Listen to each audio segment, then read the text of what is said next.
May gagawin tayong cellphone dito. Ganyan siya. Ano po ako sa paggawa sa cellphone na ito. Kapag kina-charge mo siya, nag-hazard. High temperature siya. Umpisa na to.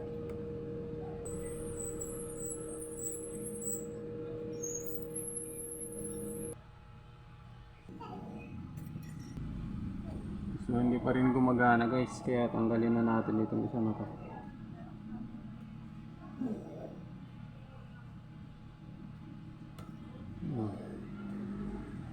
Tanggalan natin yung tatlo na yan.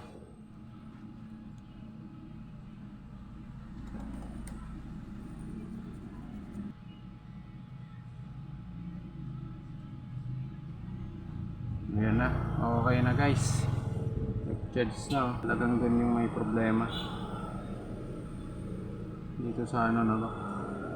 Yan, kapag nagaganon yung ano, tanggalin nyo to is say yung tanggalin itong mga dito resistor at saka yung capacitor na nandyan. Ayan, okay na, kina-charge na siya, nag-hazard. So ganun lang guys.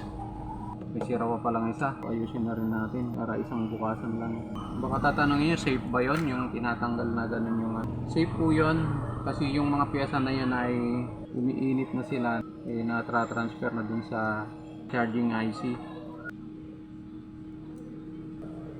Yung yung sensor na yun, tumatalon din yan. Parang putong makulit na tumatalon siya.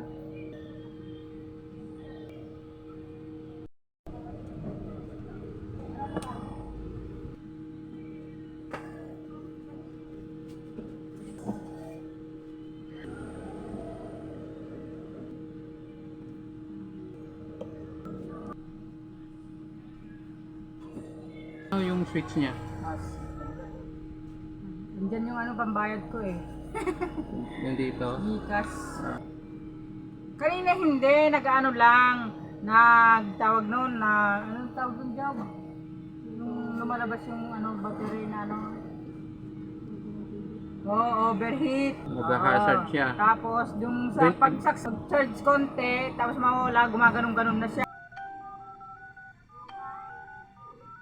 Salamat po sa walang sawa ninyong pagtangkilik sa akin at sa pagtitiwala niyo po sa iyong abang lingkod. Maraming salamat po.